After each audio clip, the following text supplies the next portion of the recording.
Jangan pakai akal, pakai logika, pakai emosional, menghakimi orang lain. Mari kita tengok apakah diri kita memiliki kemungkinan namanya tercantum dalam buku kehidupan. Itu penting, karena kalau tidak akan masuk neraka kekal.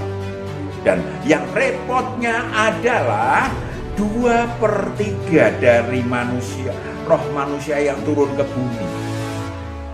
2/3 atau 666/1000 dari roh-roh manusia yang turun ke bumi, mereka masuk ke dalam roh gembala dengan roh kita. Nanti Tuhan akan memberikan kebenaran cara perdamaian. Nama kata lain adalah Salam saudaraku yang terkasih, kita jumpa lagi pada hari ini membahas sesuatu yang luar biasa, yang penting bagi saudara dan saya, yang penting bagi umat manusia. Penghakiman pasca kiamat. Tapi kita akan mendengarkan satu pujian terlebih dahulu sebelum kita melanjut bahas. Besar dan ajaiblah karyamu, adil dan benarlah jalanmu, Raja segala bangsa yang Maha Kuasa, mulia namamu.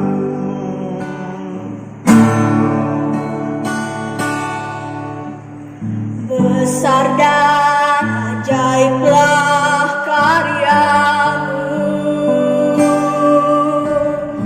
adil dan benarlah jalanmu,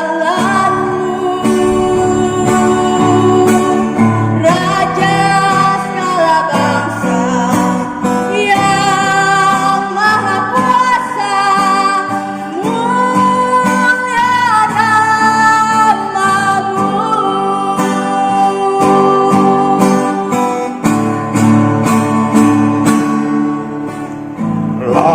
Layaklah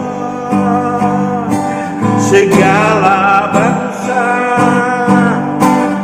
sujud kepadamu,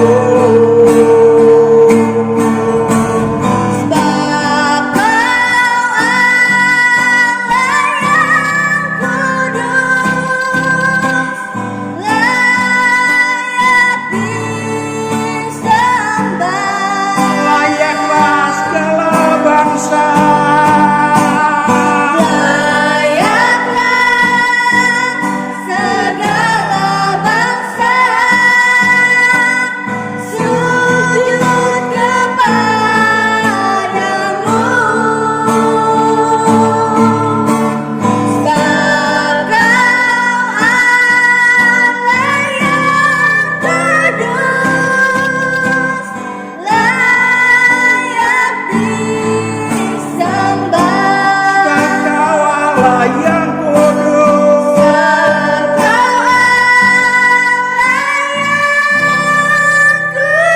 yang kudus, layak disembah.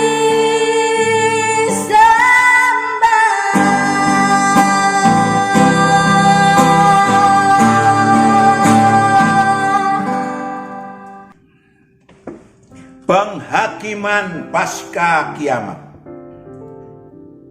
Adakah nama Anda tercantum dalam buku kehidupan setelah penghakiman tersebut?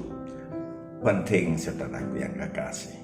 Banyak manusia salah mengerti tentang penghakiman atas manusia di akhir zaman atau pada hari kiamat kelak. Tentu manusia masing-masing berhak berpendapat, yes, tetapi yang dipegang kan kebenarannya. Amin, kebenarannya.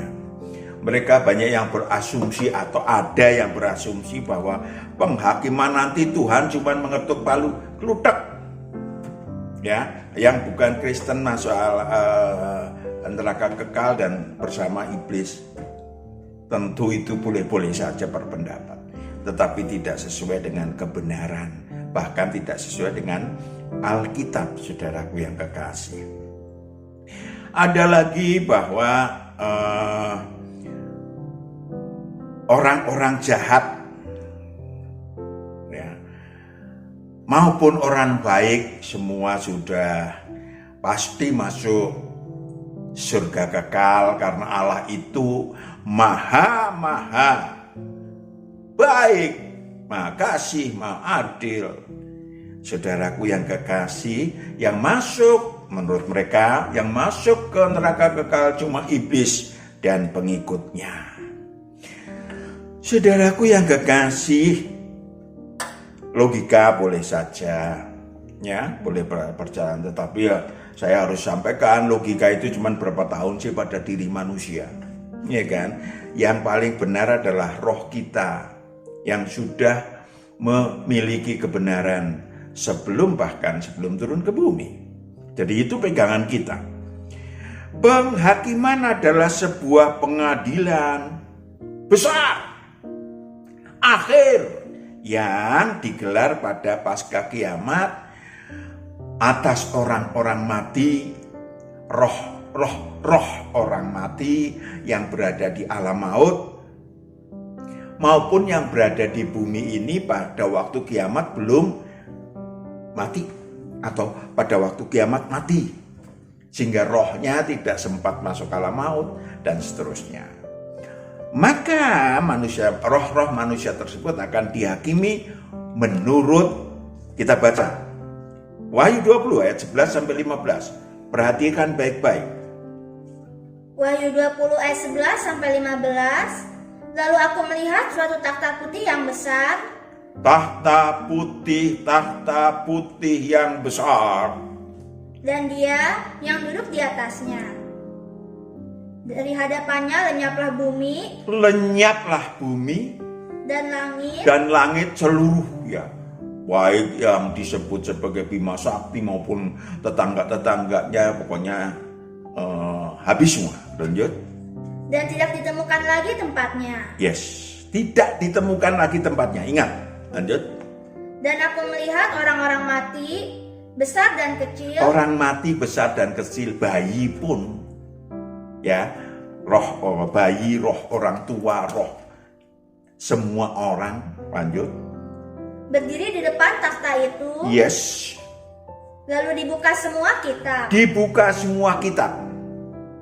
Kitab Taurat yang manapun juga, kitab religi yang manapun juga, kitab agama yang manapun juga. Dan dibuka juga sebuah kitab lain, yaitu kitab kehidupan. Iya, dibuka satu kitab yang lain, namanya kitab kehidupan. Terus? Dan orang-orang mati dihakimi menurut perbuatan mereka. Menurut perbuatan mereka.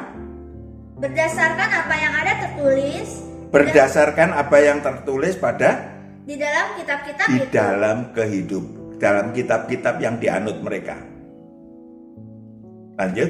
Maka laut menyerahkan orang-orang mati yang ada di dalamnya, dan maut dan kerajaan maut menyerahkan orang-orang mati yang ada di dalamnya. Yes, ada dua tempat, yaitu alam maut, ya, roh-rohnya diserahkan untuk dihakimi, dan laut. Maksudnya laut adalah bumi di mana kiamat selesai, lalu orang-orangnya baru mati, belum sempat masuk alam maut. Itu akan diserahkan untuk dihakimi. Lanjut. Dan mereka dihakimi masing-masing menurut perbuatannya. Menurut perbuatannya. Lalu maut dan kerajaan maut itu dilemparkanlah ke dalam lautan api. Itulah kematian yang kedua, lautan api. Yes. Roh-roh jahat bersama Lucifer dan seluruh pengikutnya masuk ke dalam neraka kekal. Perhatikan ayat selanjutnya. Dan setiap orang yang tidak ditemukan namanya. Setiap orang yang tidak ditemukan namanya. Setiap orang yang tidak ditemukan namanya. Tertulis di dalam kitab kehidupan itu. Tertulis dalam kitab kehidupan itu. Ia dilemparkan ke dalam lautan api itu. Ia dilemparkan ke dalam lautan api. Cukup jelas? Ya kan, cukup jelas? Jadi hanya roh manusia yang namanya tercantum dalam buku kehidupan yang diperkenankan masuk ke dalam surga kekal. Cukup jelas saudaraku? Wahyu 21 ayat yang ke 21. Wahyu 27. ayat 27. Tetapi tidak akan masuk ke dalamnya sesuatu yang najis atau orang yang melakukan kekejian atau dusta, tetapi hanya mereka yang namanya tertulis di dalam kitab kehidupan anak Mereka yang namanya tertulis di dalam kitab kehidupan. Perhatikan baik-baik. Lanjut. Yes. Mereka yang namanya tertulis dalam kitab kehidupan. Tok. Yang bisa masuk surga kekal. Cukup jelas, saudaraku yang kekasih? Itu firman Tuhan menyatakan demikian. Jadi jangan subjektif, jangan pakai akal, pakai logika, pakai emosional, menghakimi orang lain. Mari kita tengok apakah diri kita memiliki kemungkinan namanya tercantum dalam buku kehidupan. Itu penting. Karena kalau tidak akan masuk neraka kekal. Dan yang repotnya adalah 2/3 dari manusia, roh manusia yang turun ke bumi. 2/3 atau 666/1000 dari roh-roh manusia yang turun ke bumi, mereka masuk ke dalam neraka kekal. Saudara bisa baca Zakaria 9. Zakaria 13 ayat 7 sampai 9. Iya kan? Tapi saya bacakan deh supaya saudara memahami itu. Ya, maka hanya 1/3. Lanjut. Zakaria 13 ayat 7 sampai 9. Hai pedang, bangkitlah terhadap gembalaku, terhadap orang yang paling karib kepadaku. Demikianlah firman Tuhan semesta alam, bunuhlah gembala. Siapapun yang membunuh gembala, sewaktu kita turun dari surga, kita memiliki gembala, yaitu Allah anak, yaitu anak domba. Lanjut. Sehingga domba-domba tercerai-berai, aku akan mengenakan tanganku terhadap yang lemah. Maka di seluruh negeri, demikianlah firman Tuhan, 2/3 daripadanya 2/3 daripadanya akan dilenyapkan, mati binasa. Tetapi 1/3 daripadanya akan tinggal hidup. Yes, yang tinggal hidup adalah 1/3-nya. Oh enak dong. Siapa yang masuk 1/3-nya? Ayat 9. Aku akan menaruh yang 1/3 itu dalam api. Oh, aku akan menaruh dalam api. Dan akan memurnikan mereka seperti orang memurnikan perak. Yes, akan memurnikan mereka seperti orang memurnikan. Jadi semuanya pada perjuangan, saudara. Lanjut. Aku akan menguji mereka seperti orang menguji emas. Yes, itulah emas yang harus diuji. Itulah yang akan masuk ke surga kekal. Jadi orang yang aku mesti masuk surga kekal, ya monggo saja. Monggo berbicara itu monggo, tapi kita membahas tentang firman Tuhan, tentang kebenaran. Amin. Lanjut. Mereka akan memanggil namaku dan aku akan menjawab mereka. Itu rumusnya. Pegang sekarang. Aku memanggil nama Tuhan. Tuhan menjawab mereka. Menjawab. Aku akrab dengan Tuhan Allah, apapun saudara sebut dia. Catatan pertama itu. Catatan kedua. Catatan pertama adalah namaku tercantum dalam buku kehidupan. Catatan kedua adalah aku akrab dengan Tuhan. Kalau mau namanya tercantum dalam kitab kehidupan sejak akrab. Cukup jelas? Sejak akrab. Mengapa mesti ada penghakiman? Oh ya, Allah Maha Pengasih, Allah Maha Penyayang, Allah Maha Pengampun, kok ada penghakiman? Saudaraku yang kekasih, betul benar bahwa Allah Maha Pengasih, Maha Pengampun, Maha Penyayang. Itu salah satu sisi, facet, sifat Allah. Namun harus tahu bahwa di dalam agama sahabat saya ada 99 sifat Allah, saudaraku. Tapi kita akan melanjutkan tentang, namun harus diingat bahwa ada sisi sifat Allah yang lain yang harus Allah terapkan. Allah adalah yang maha adil. Allah adalah yang maha benar. Ya, yang dikenal manusia sejak awal atau memperkenalkan diri sejak awal. Yang dinyatakan kepada malaikat-malaikat juga sudah dinyatakan. Yang dinyatakan oleh Tuhan Yesus juga sudah dinyatakan. Ya kan? Jadi nggak ada, oh saya nggak ngerti, ada. Yesus pun mengatakan, Yohanes 17 ayat 25. Yohanes 17 ayat 25. Ya Bapa yang adil, memang dunia tidak mengenal Engkau, tetapi aku mengenal Engkau, dan mereka ini tahu bahwa Engkaulah yang telah mengutus aku. Yes. Ya Allah yang maha adil, ya Bapa yang maha adil.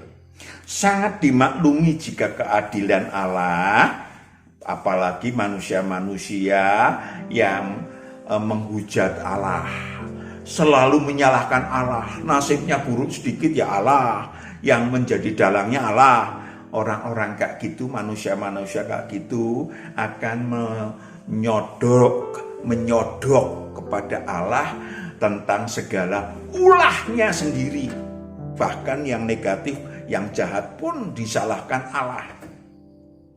Jadi kalau kayak gitu pantas gak sih masuk ke neraka kekal? Ya firman Tuhan mengatakan demikian. Saudaraku yang kekasih, saya ingin sampaikan kepada saudara bahwa ini sangat penting untuk difahami. Sesungguhnya Allah sangat tidak ingin satu pun roh manusia masuk ke neraka kekal. Tidak ingin. Ya, Allah ingin seluruh roh manusia yang turun ke bumi akan kembali ke surga kekal. Ya, akan kembali ke surga kekal. Wah, bener Pak itu Pak. Yes. Yohanes 6 ayat 39 ayat sampai 40. Yohanes 6 ayat 39 sampai 40. Dan inilah kehendak Dia yang telah mengutus aku, yaitu supaya dari semua yang telah diberikannya kepadaku, jangan ada yang hilang, tetapi supaya aku bangkitkan pada akhir zaman. Yes, lanjut. Sebab inilah kehendak Bapakku, yaitu supaya setiap orang yang melihat Anak dan yang percaya kepadanya beroleh hidup yang kekal, dan supaya aku membangkitkannya pada akhir zaman. Yes, seharusnya orang yang pernah mengerti, setiap orang rohnya ngerti bahwa ada yang namanya pemimpin kita, calon anak-anak Allah itu ngerti. Ya, sebelum turun ada yang namanya sang anak domba, yang Allah anak, firman dan semuanya itu roh kita tahu. Mungkin logika kita nggak nangkep. Maklum logika saya pun baru 76 tahun umurnya. Jadi roh kita tahu, roh kita kekal. Roh kita dari surga kekal. Jadi tahu persis. Hanya diinginkan Allah akan balik kembali semuanya dengan asumsi tentu pantas dong. Yang balik ke surga itu masuk yang baik, jauh lebih baik daripada sebelum turun ke surga. Maka di bumi ini memang dididik, digembleng dan diseleksi. Jadi pantas dong, harus lebih baik dong. Jadi yang salah siapa? Ya manusianya sendiri. Ya kan, kenapa di bumi menjadi tidak lebih baik? Padahal di sini belajar, dididik, dan digembleng. Saudaraku yang kekasih, banyak hal yang memaksa Allah harus mengadakan penghakiman di hari kiamat. Allah yang maha adil dan maha benar, ya, harus melakukan penghakiman dengan maha adil. Saudaraku yang kekasih, sangat adil. Bahkan manusia-manusia yang tidak beragama pun akan dihakimi menurut suara hatinya. Ya kan? Oleh Sang Kristus, oleh Allah Anak yang akan menghakimi setiap roh manusia. Baik dia tinggal entah lahir sampai mati di Gurun Gobi maupun di Jakarta Pusat. Ya, satu tempat yang berbeda situasi dan kondisi dan lingkungannya. Sama aja. Dia akan diadili sesuai dengan suara hatinya pada waktu dia hidup di sana. Saya ingin sampaikan kepada saudara, ukuran Tuhan untuk menghakimi, ukuran Tuhan akan dipakaikan kepada si manusia itu sendiri. Baik yang beragama apapun, baik yang bertaurat dalam hati istilahnya, tidak beragama formal seperti yang dimiliki yang memiliki kitab-kitab, maupun seluruh manusia yang lain. Saudaraku yang kekasih, manusia dan malaikat tentunya adalah makhluk dinamis. Makhluk dinamis. Artinya sesungguhnya bebas. Sampean mau ikut Allah boleh, sampean mau melawan Allah silahkan. Semua ada risikonya, ada hukum sebab akibat, atau hukum Allah. Ya, artinya saudara dipersilahkan memilih. Mau ikut aku, mau melawan aku, monggo. Ya, semua ada hukumnya. Saudara bisa baca nanti di dalam Mazmur 82 ayat 1 sampai 8 dan banyaklah. Malaikat pun demikian, makhluk dinamis, akan dihakimi menurut tugasnya diperjalankan enggak. Saudaraku yang kekasih, tentu kita menengok tujuan utama saya dan saudara, roh saya dan saudara turun ke bumi adalah menjadi anak-anak Allah. Yang tadinya cuma makhluk ciptaan menjadi anak-anak Allah. Yang kelak di surga, roh saudara dan roh saya kalau masuk kembali ke surga, kalau namanya tercantum dalam buku kehidupan, akan menjadi raja-raja ilahi dan imam-imam Allah yang maha tinggi. Itu, ya kan? Tentu harus lebih baik, tak bercacat, ya di hadapannya, beriman, taat dan setia, bijaksana, semua dipelajarin di sini. Semua. Loh Pak, berarti cuma sedikit? Yes, sepertiga cuma. Terserah saudara mau ikut yang 2/3. Apa sepertiga? Apa sepertiga reng? Saudaraku yang kekasih, maka syarat utamanya adalah ada tercantum namanya dalam buku kehidupan. Saya ingin sampaikan yang ketiga adalah saudara dan saya harus mulai sadar bahwa tubuh alamiah ini bakal mati kapan saja, di mana saja. Bakal mati. Entah 10 tahun lagi, entah sebulan lagi, bakal mati. Dan itu tidak selesai. Karena itu kemah yang fana. Ada kemah abadi, ada roh saudara dan roh saya. Yang abadi, yang gak bisa mati. Yang harus diperjuangkan untuk kembali ke surga kekal, di mana tanah air ilahi kita berada. Tentu saja sekali lagi dicatat, diingat bahwa saya dan saudara, roh saya dan roh saudara harus lebih baik daripada sewaktu roh saya dan roh saudara turun ke bumi. Kenapa? Karena semula menjadi makhluk ciptaan, untuk kembali ke surga kekal menjadi makhluk anak Allah.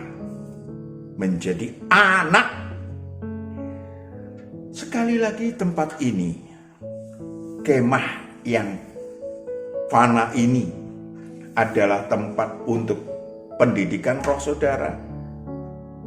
penggemblengan roh saya dan saudara, dan seleksi. Saudaraku yang kekasih, siapa yang menghakimi dan siapa yang dihakimi? Saya ingin sampaikan kepada saudara bahwa sudah dinyatakan dalam sistem Allah Tritunggal, ada pembagian kerja, seperti juga manusia ini adalah gambar rupa Allah.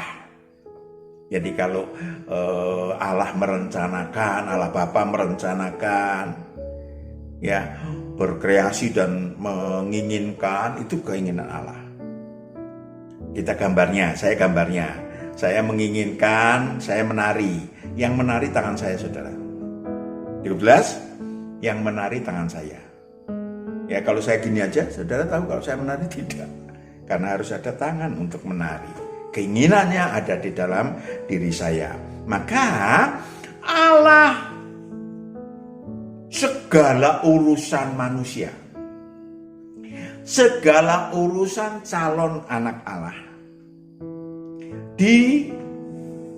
ditugaskan, diserahkan, tadi sudah dibaca, kepada Allah anak, kepada tangan Matius kalau mau menari. Bahkan ikut jarinya. Ya kan? Itu gambaran. Ya, tentu kita cuma gambar Allah, bukan Allah ya. Gambar, cuma gambar itu udah hebat loh. Saudaraku yang kekasih, kemudian Sang Allah anak, Yesus Kristus, Sang anak domba atau apapun namanya, itu membawa saya dan saudara turun ke areal bumi. Sang Allah anak itu melaksanakan penciptaan bumi. Allah anak itu menggembalakan secara pribadi saya dan saudara manusia, baik melalui dirinya sendiri yang akrab dengan si manusia maupun melalui malaikat terang, pilihannya si manusia. Saya dan saudara, ya, kenapa yang menghakimi adalah Allah anak, Sang Kristus atau siapapun yang disebut tadi, karena dia adalah yang diserahkan. Seluruhnya kuserahkan kepadamu, tadi udah dibaca. Ya kan? Dialah yang akan menghakimi. Allah memantau. Yes, right. Allah Bapa, Allah memantau. Yes. Saudaraku yang kedua, Yesus adalah anak manusia. Sudah pernah menjadi manusia. Sehingga tidak ada komplain. Iya, kayak Ayub komplain ya. Engkau Allah sih, ya bedalah. Ya, pernah Ayub mengatakan gitu, ya bedalah. Engkau nggak ngerti. Saya setengah mati ini. Saya udah orang baik, terbaik. Yesusku telah menjadi manusia 2000 tahun yang lalu. Dan pada waktu sedih ya sedih, pada waktu ngeri ya ngeri, 100% manusia. Pada waktu Allah menugaskan kamu akan meminum cawan yang akan mati di kayu salib, wah 3 kali. Manusia 100%. Jadi gak ada komplain kalau dia nanti menghakimi seluruh umat manusia, roh manusia. Amin. Tidak bisa komplain. Seluruh malaikat terang pun adalah stafnya Sang anak domba.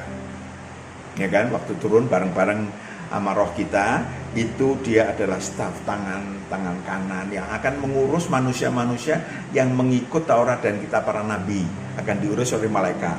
Malaikat akan menyampaikan segala tentang isi Taurat dan kitab para nabi. Sementara anak manusia Yesus mengurus manusia-manusia yang jadi murid Tuhan. Itu bedanya. Maka malaikat pun akan dihakimi. Bisa salah Pak? Bisa. Malaikat terang Pak? Bisa. Bisa salah. Karena dia makhluk dinamis. Ya kan? Saudaraku yang kekasih, saya memiliki catatan untuk saya apakan ya? saya sampaikan kepada saudara ya. Itu catatan.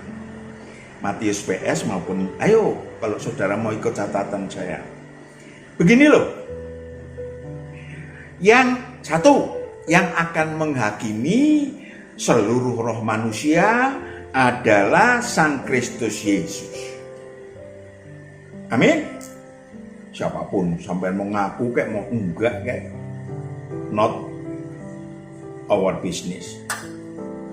Kalau begitu ya lebih baik saya mengenal dia dong. Halo, mengenal dia dong. Secara pribadi dong. Bisa Pak, bisa. Yohanes 10 ayat 3 sampai 4. Bisa. Yohanes 10 ayat 3 sampai 4. Untuk dia penjaga membuka pintu dan domba-domba mendengarkan suaranya, dan ia memanggil domba-dombanya masing-masing menurut namanya. Memanggil domba-dombanya masing-masing menurut namanya pribadi. Dan menuntunnya keluar. menuntun keluar. Jika semua dombanya telah dibawanya keluar, ia berjalan di depan mereka, dan domba-domba itu mengikuti dia karena mereka mengenal suaranya. Karena mengenal suaranya. Nah itu dia yang akan menghakimi, mau juga, sudi juga secara pribadi kenalan sama saudara dan saya. Amin.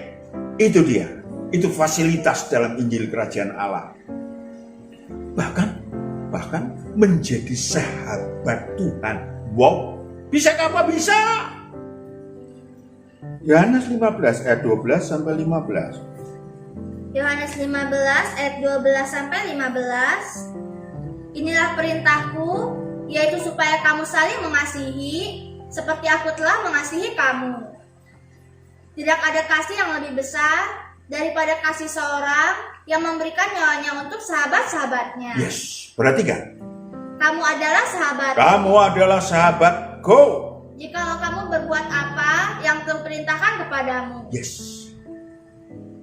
Halo. Itu dia. Jadi saudaraku yang kekasih, begitu saudara lahir baru ilahi, percaya kepada yang awal dan yang akhir dan yang hidup, bertobat total, itu namanya lahir baru ilahi.